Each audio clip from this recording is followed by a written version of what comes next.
It's not that I became numb. No, I just feel there is an additional layer that I can observe about myself. It is painful,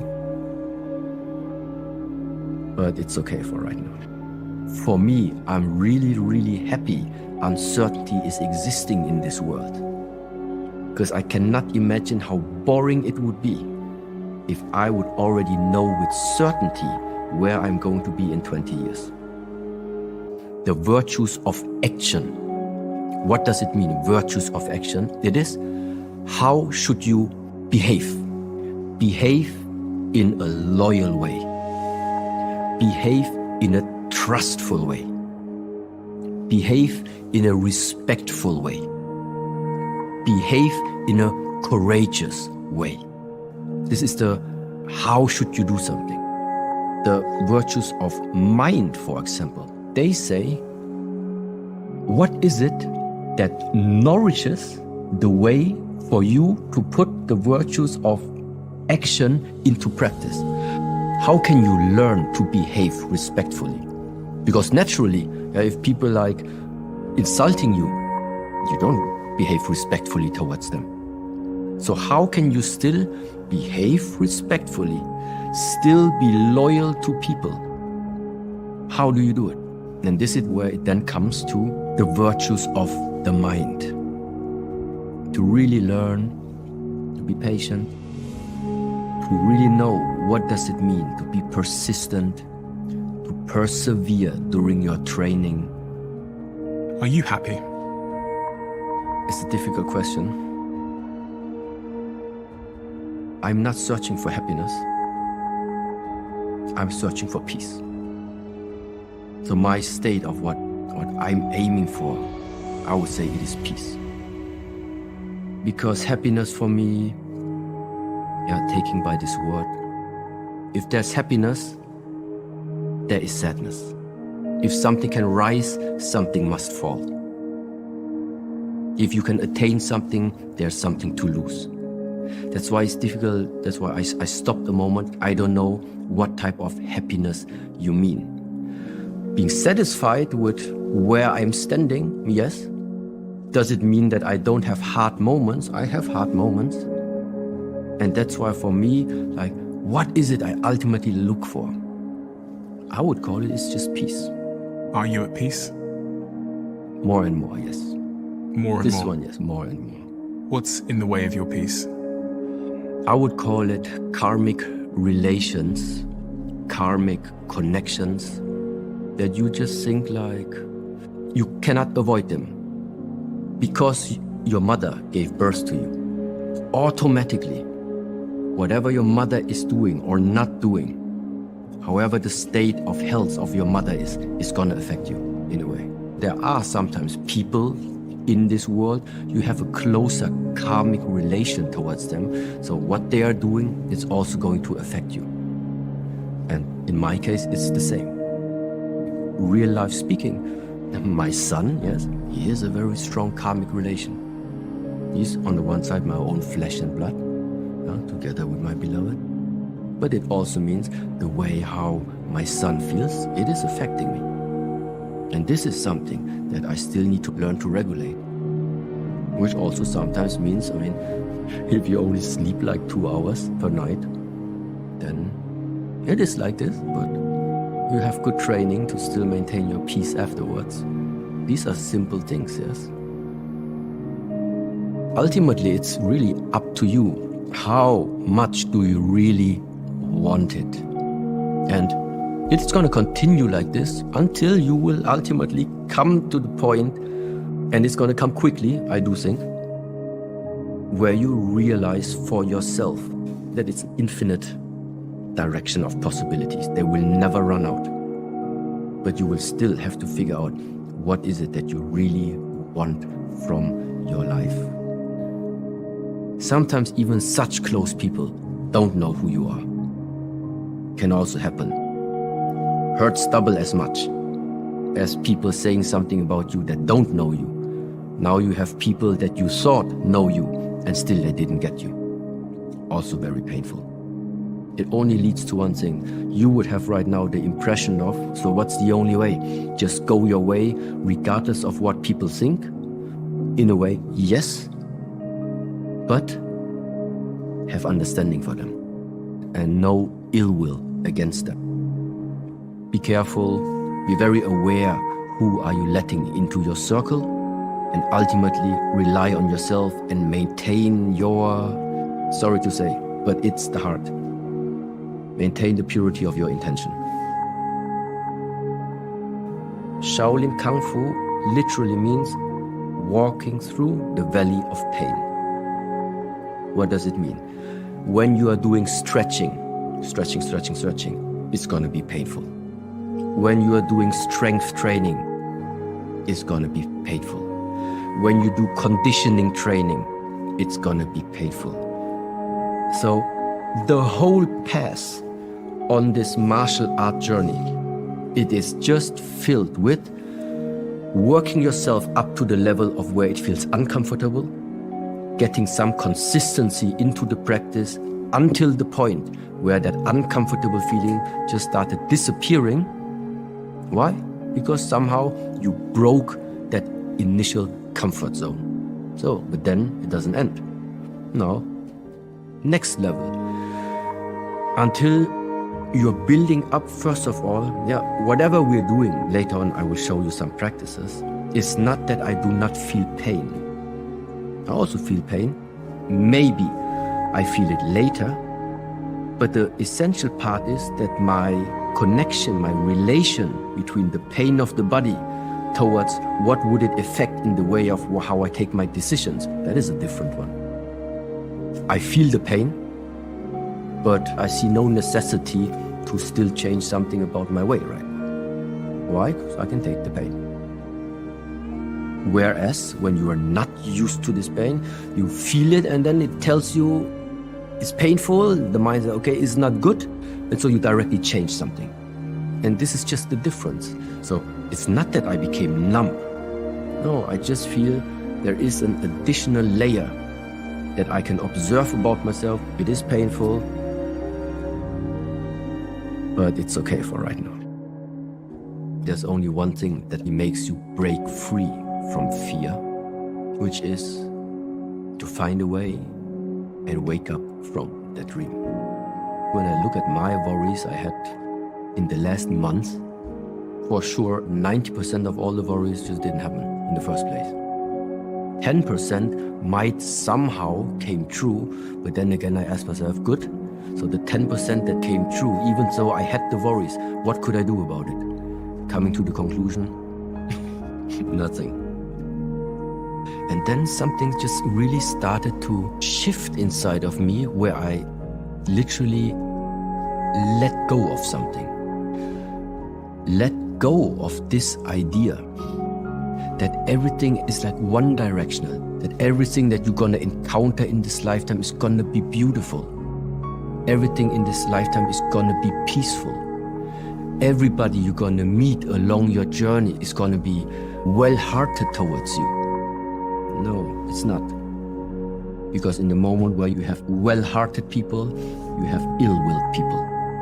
And in the moment where there is success, where you want to be part of the success story, you're gonna be part of the failing story. And in the moment where you want to be part of the light story, you're gonna be part of the dark story.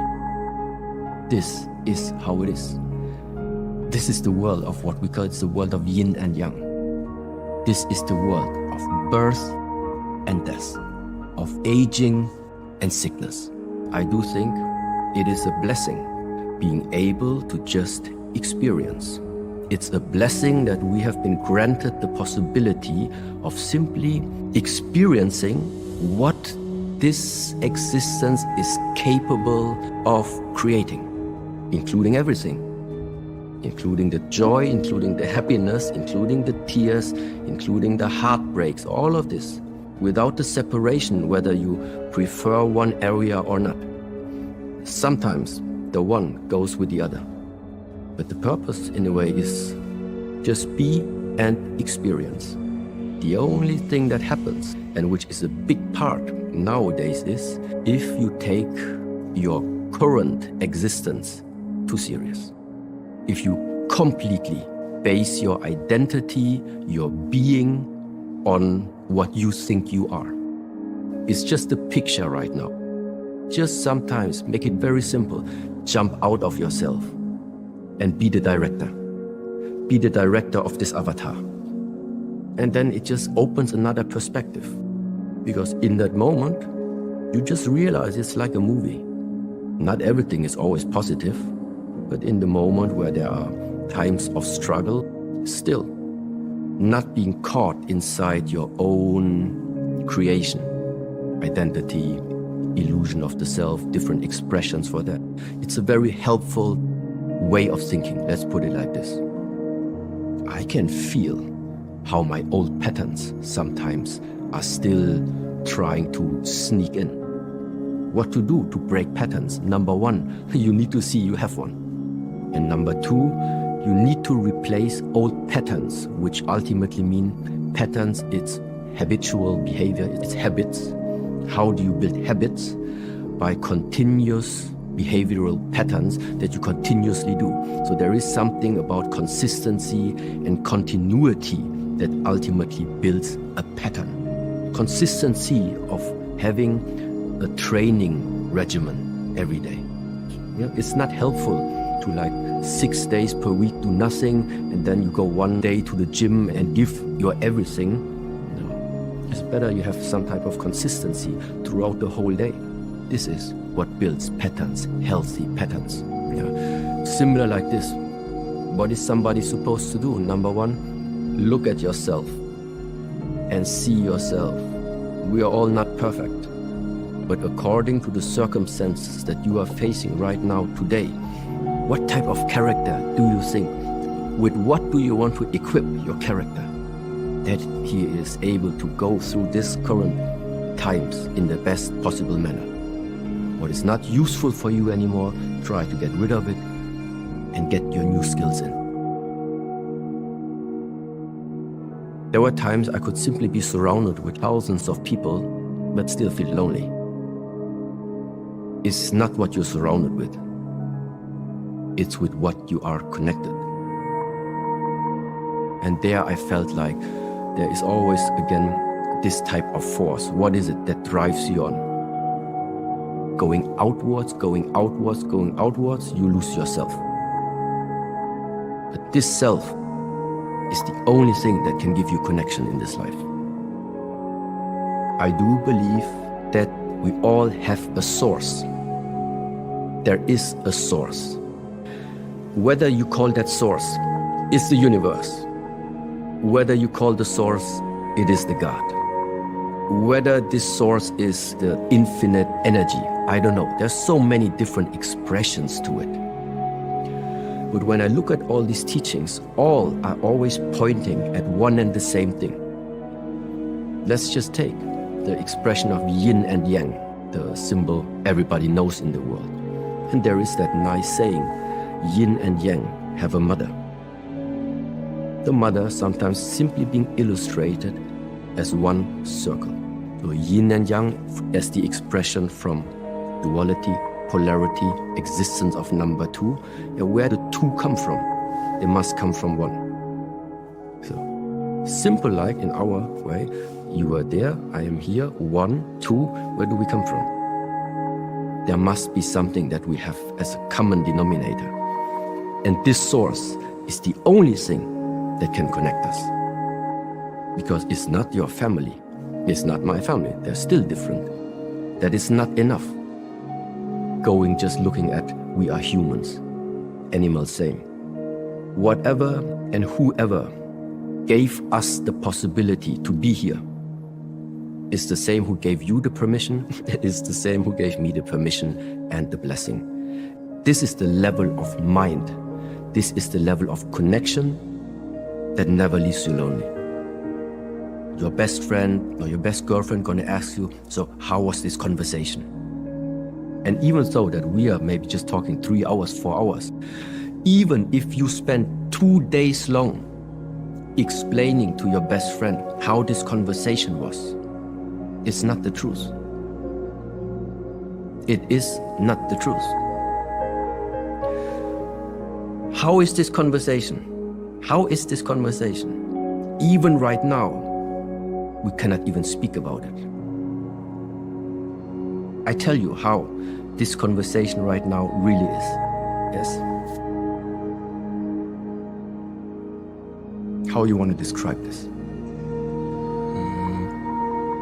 You will be the only one ever knowing how this is. It doesn't matter who's going to ask you afterwards, what you're going to tell them. You want to feel it? You need to experience it. There is no other way. And this is the nature of words. This is why these ancient stories come. For example, one master and his student walk up on a mountain early in the morning, then the sun rises up, and then the student says, "Oh master, what a beautiful sunrise." And then like the master slaps him and never takes him to a walk anymore. And you will say, why was the teacher so hard to him? Because in the moment where you give something that you experience, a word, you limit its nature. You naturally limit its nature. How does this now translate into what we can do with this knowledge? Whatever is being dense and it's limiting, I don't think it's the way.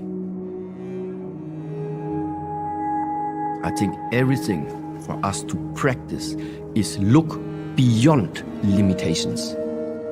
Look beyond the words. Look beyond the shape. Practice to look beyond the superficiality of things. Because this is where the meaning lies, or this is where part of the realization lies. You don't need to go anywhere. The only thing you need to do is take a moment, contemplate about yourself, go into yourself and find the answers there, and then decide for yourself which part and what type of contribution would you like to give to the world that you're living in. I ultimately think this is what I'm doing. I would say it's diversity and choice. This world is filled with so much choice, meanwhile, that it's difficult in a way to take a decision which direction to go, what is right to do, what is not right to do. But ultimately, it's only yourself who knows the answer, which means it comes to the essential point: learn more about yourself. This is where it starts.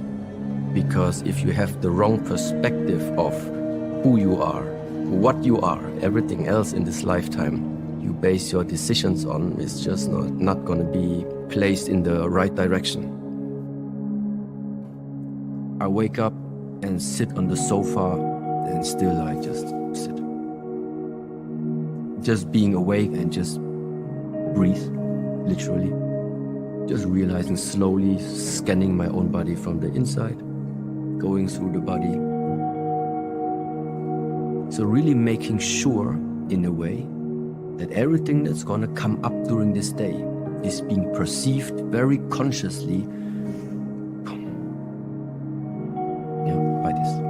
So it's like I slowly build up my energies, prepare, this is how I would call it. It doesn't look very special looking from the outside.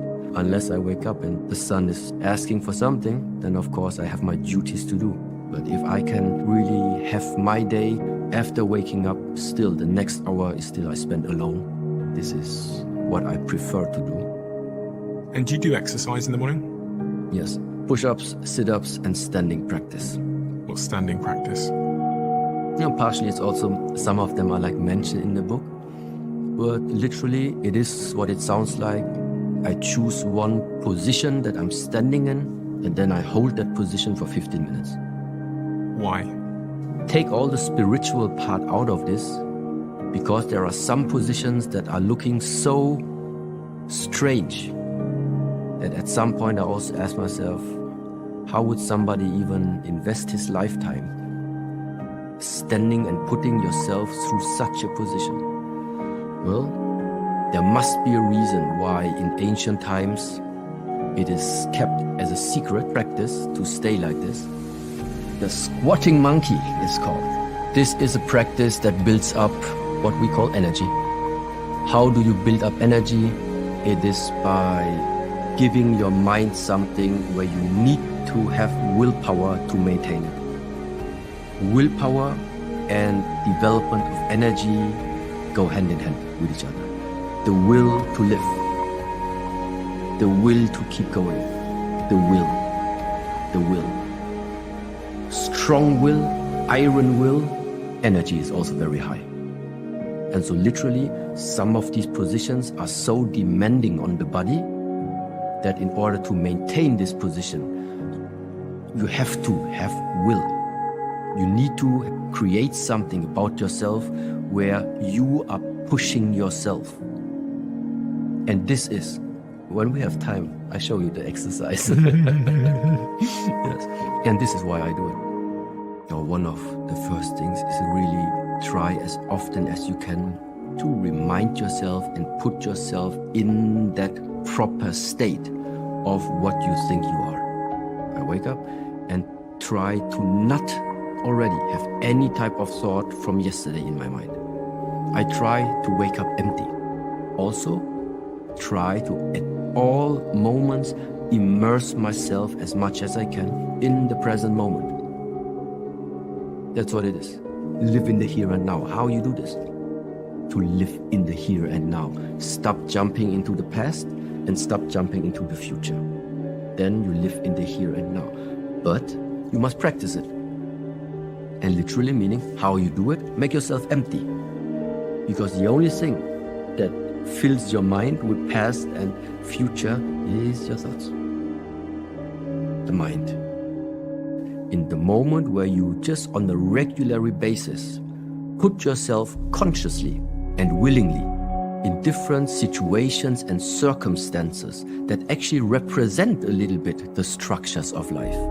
There are moments in this lifetime where you are going to be super tense. And then it's good to know already how does it feel and what is it that you can do. Well, to learn and release the tension.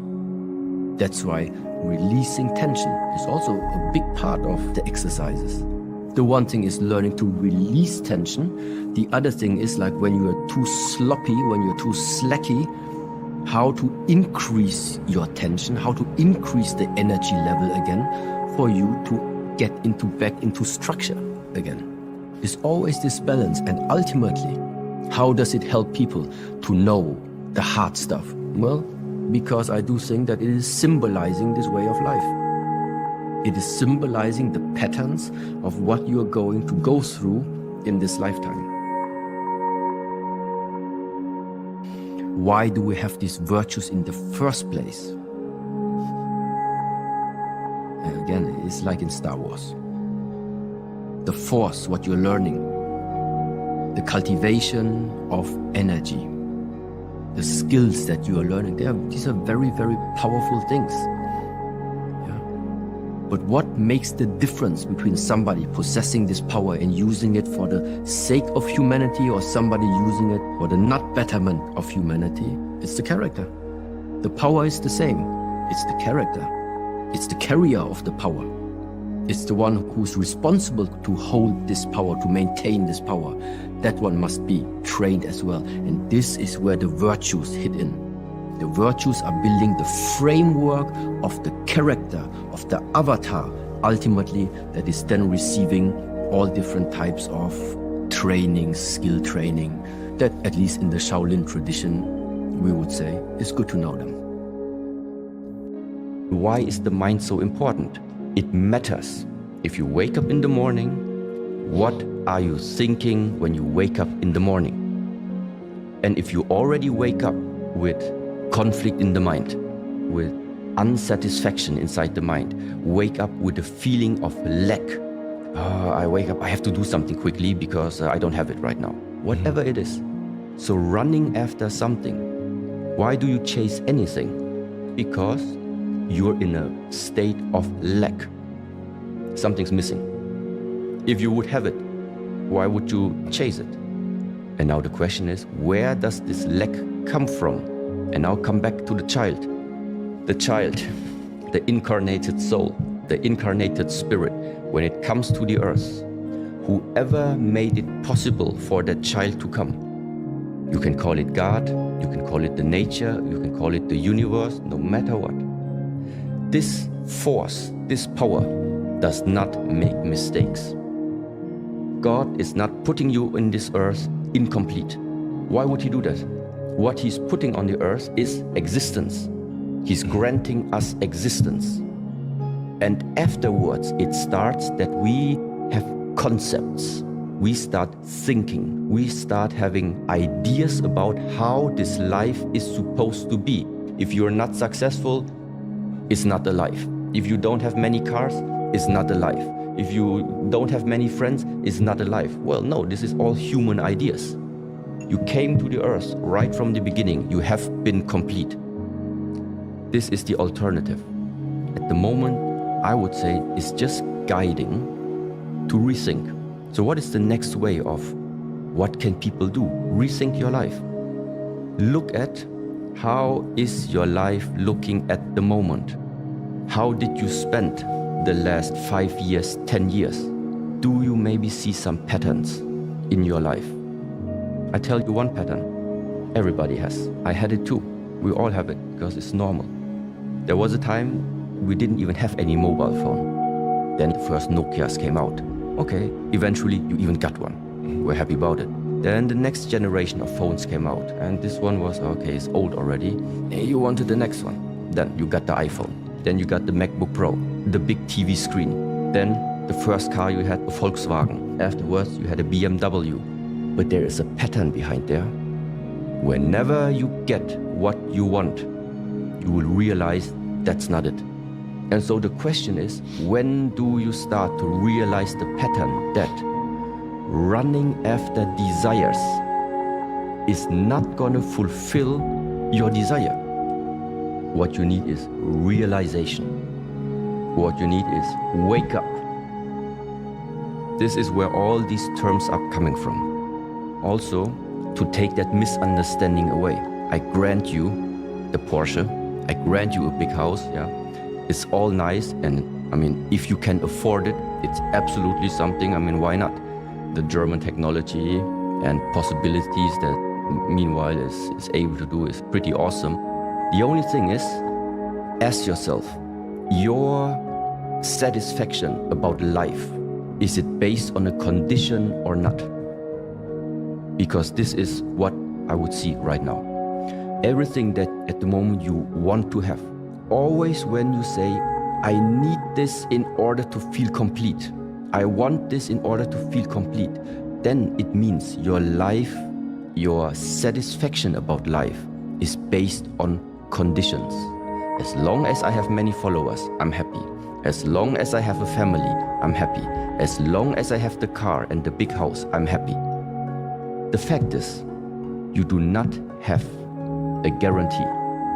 You do not have a security that at any point in time, you're gonna lose these things. First of all, latest, when the body falls apart, you're gonna lose them anyway. But even before that, just look out in the world when we had, for example, the restrictions because of the COVID.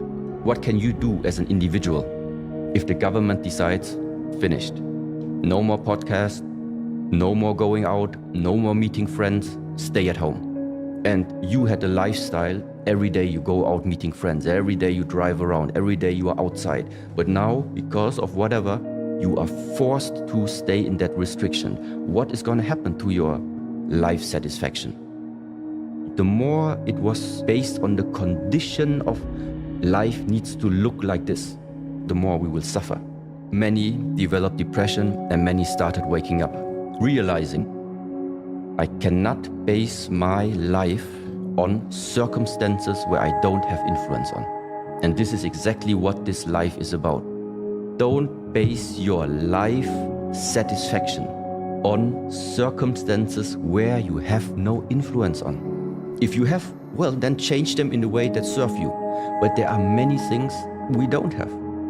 To already right now realizing I cannot, as a small citizen, I have no influence on whatever the politicians are going to throw out there. No way.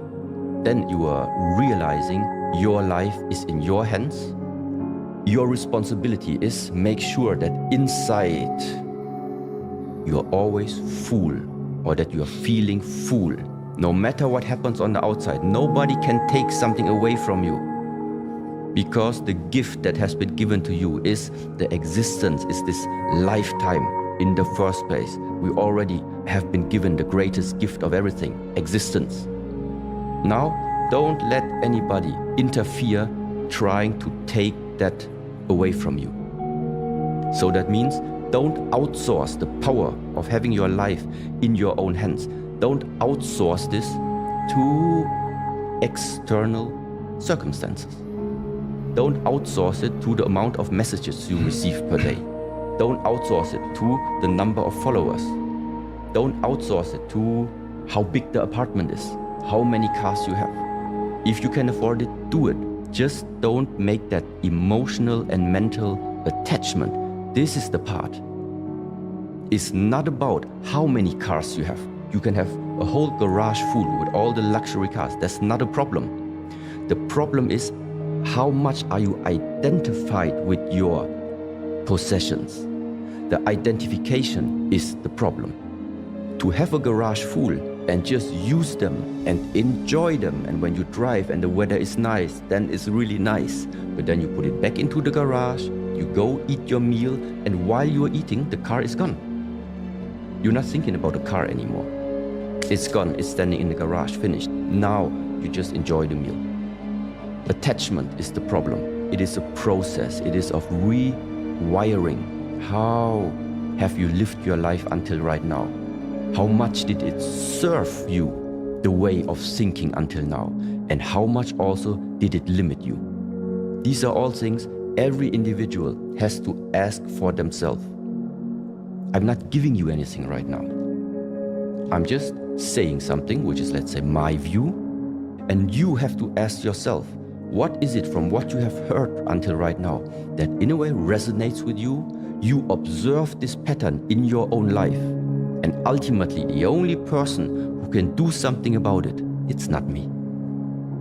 You make the decision. Your life is in your hands. The only thing that I'm doing is, if at all, I'm taking something away. I'm taking away misconceptions and illusions that people might have in this lifetime if they didn't have the possibility to hear other perspectives. Fear and also uncertainty. These two things are the biggest challenges every human being is going to face. The question is, are you living your life based on fear or not? And this fear is not helpful because it restricts you. It restricts your ability to expand the mind. Fear is restricting you to discover, because fear makes you to stay inside the comfort zone. But why do we call something the comfort zone? It's because we have spent time already inside that zone that we know. You know everything about it inside there already. You have seen it, you have experienced all of it. That's why everything has become comfortable to you. So as long as you're comfortable, it means you are not leaving the things that you know. This existence is too big. It's 0.1% of knowing, it's 99% of not knowing. If you want to discover what is the 99.9%, it means you need to leave the space of knowing, you need to leave the space of comfort. You need to go into the uncertainty. And this is that fearful part. The more fearful you are, the more you're going to stay where you are. The less fearful you are, the more you're going to expand, the more you're going to discover. Now the question is, how can I now learn to face your fear? To face it. And there again, I think the Shaolin practices is one of these ways. So facing pain is also something that goes along the way of practicing the Shaolin martial arts. You don't have to jump right away into the darkness. Not many people can do this. But realizing, okay, this is right now my comfort zone, and tomorrow I'm already trying one thing that is new to me. it still feels uncomfortable to me, but okay, let's try. Just one step out. Next day, another step out. Meaning, integrate the jump into the uncertainty into your lifetime until it becomes a habit. This is the one way. How to develop that ability to go against the fear. This is one thing. The second part is, I think this is now very useful for everyone. If you have the wrong image about yourself on this earth, if you are viewing yourself like from a wrong perspective, then it just means you will never get into the understanding what type of potential you are actually possessing. The point is, you're becoming more and more refined about there is much more about us. Because in the moment where you realize that bag of skin has more on the inside, it also increases right now your ability. If you say health is important to me, well, then it's not enough to just like use cream on your skin. That is taking care outside.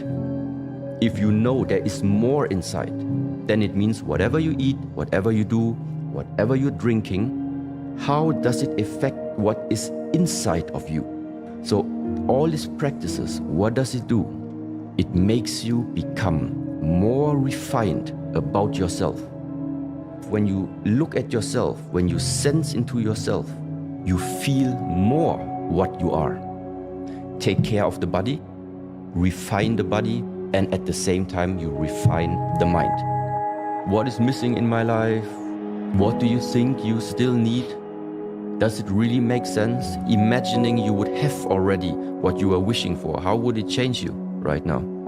At the moment, people are chasing, which is not wrong. But now, instead of having 100% of only chasing, do 80% chasing and 20% look inside. Understanding of, okay, you can use the body to get to the mind. Then once you are at the mind, what is it that you can actually observe about yourself? What type of questions can you ask yourself? This is then where people realize, oh, okay, there are other people in this world. They have grown up differently and they ask themselves different questions, but we all live the same life. So which way is the right way? The Western approach or the Eastern approach?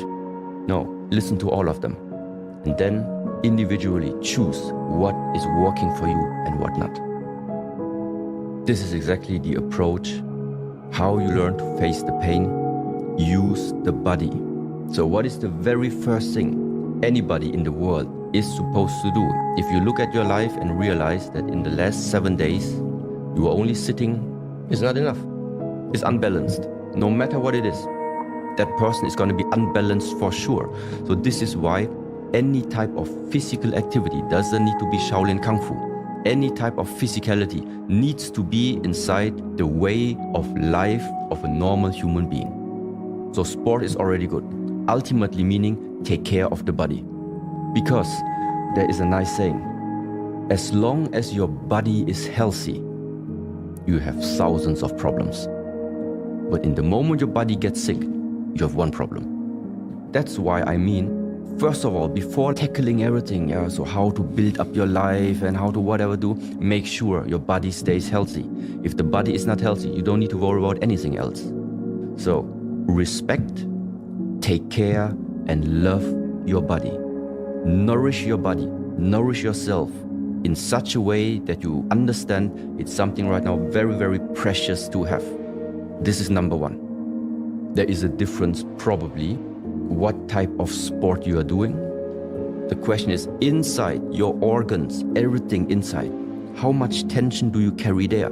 This is also a way what is happening in all of these martial art practices, meaning you become more fine than even about your body.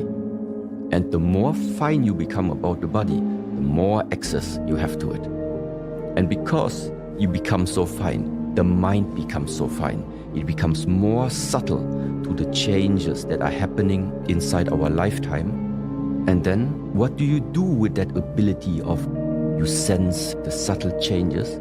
It is like you have a way better possibility right now to really fine-tune your life. That frequency doesn't sound right. Now it's okay. Yeah? So it has something to do with how fine are you to adjust your life? It's like you're a busy man, you have a hobby, you have a profession, you have the podcast, maybe you have a girlfriend, maybe you have children. The more you have, the more aware you need to become. How do all of these areas actually interfere to your overall feeling? And if one of these things like needs more attention, you need to be able to sense this. If another is too much, then you need to take a little bit. So it's always a type of balancing. The more areas in life you have, the more detailed, the more fine you have to become to balance all of this out. You spend too much with podcasts and with work, with your hobbies, well, your relationship won't be happy. It's just gonna be like this. But you give all energy only into the relationship, well, you're gonna be unhappy because all the other things that are also important to you don't have enough energy. So it's a very fine line sometimes to really figure out how to adjust. And that means to be able to really sense the presence of the other person, which means just because somebody talks to you and smiles in your face doesn't mean the energy is right. When I say energy, it's sometimes strange to people. They say, it's esoteric. What do you mean by energy? But it's very simple. People can laugh in your face, but you feel it's not real. People can just sit there and you can feel their suffering. People can sit there and pretend to smile, but you can feel they're angry. Beyond what we see, obviously, there is another area that gives you more and more real actually information than the obvious what you think you see. Smiling doesn't mean friendly. What energy is behind there? And this also means the refinement of you sensing also things. Healthy body first, then you integrate the practices more into your daily life. And this refinement, like I said, in the Shaolin arts, also like in the Tai Chi Chuan systems, there you have a lot of this type of what I call refining the body. You refine the body, automatically you are refining the mind. And this is where nowadays I think it's such a great help actually, that it just looks like a martial art. It just looks like you do sport. Yeah, but with the right mindset, in the combination of what you are doing and what mindset you have, is a very, very powerful tool to combine two things, body and mind, in the same practice. Body and mind. And translate it into your inside world together with the outside world. At the moment, people are chasing, which is not wrong. But now, instead of having 100% of only chasing, do 80% chasing and 20% look inside.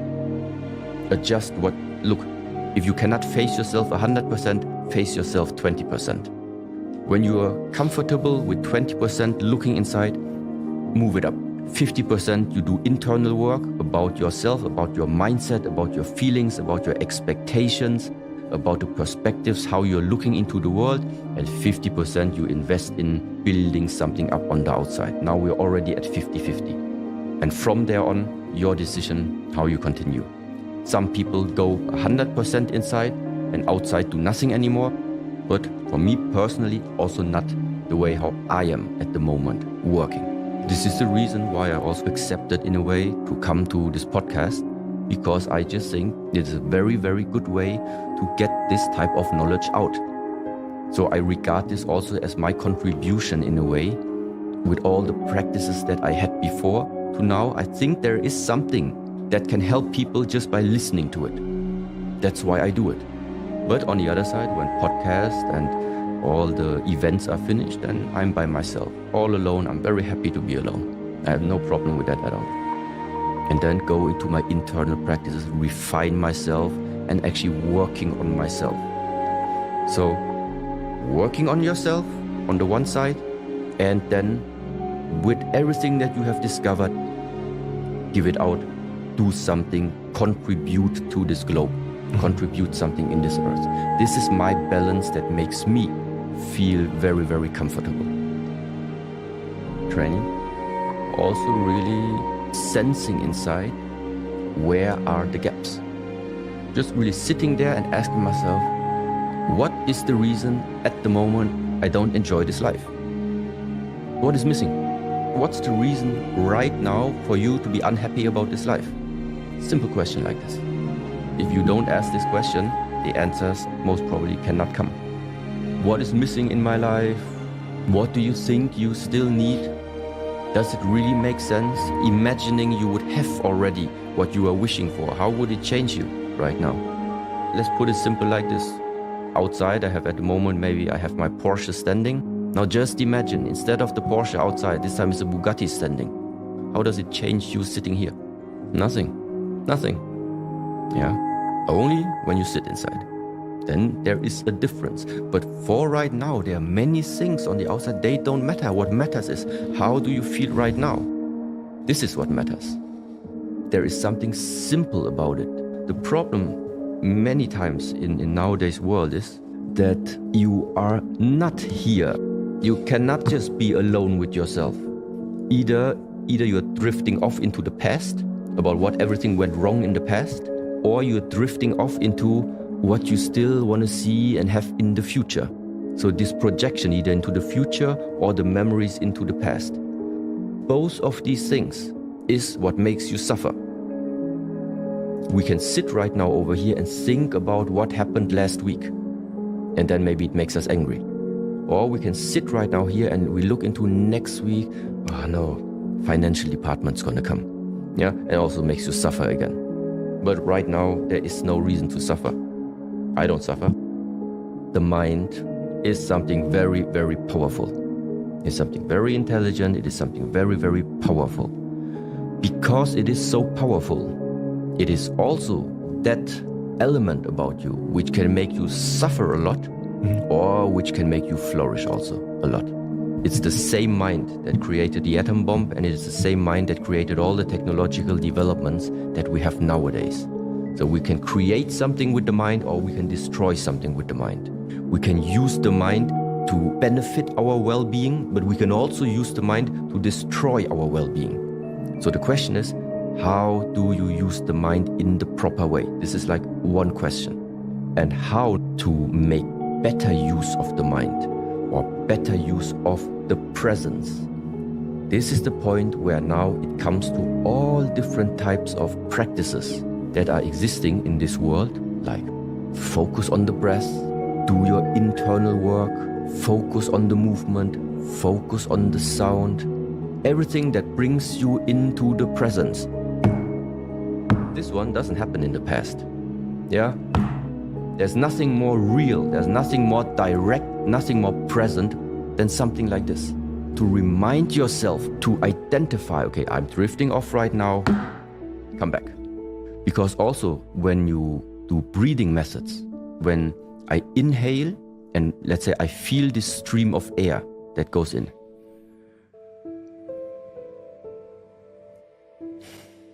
So in the moment where your mind is locked on the breath, you follow the line as good as you can. This can only happen in the present. You cannot feel the breath of the past. There is no breath of the past. There is no inhalation of the future. Whatever you are sensing when you follow the stream of the breath, it's the present. The breath never happens in the past and it never happens in the future. It's that direct experience.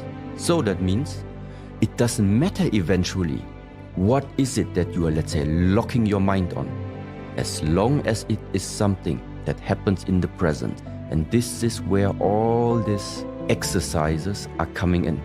When I talk with you right now, I know what I talk. When I'm eating, I feel the sense of the food. When I'm sleeping, I'm really trying to enjoy the sense of body is resting, mind is resting. This is how sleep feels. Yeah, when I'm at a concert, listening to something, these are all type of practices. When I walk out in the street and the sun is shining on my face and the people are sitting there at the coffee and you hear they talking, but I walk and I feel, I sense, this is the sunshine, this is the people talking, my feet are moving, I'm here. I know what I do. I know what I'm surrounded with. Being just very present, being very aware.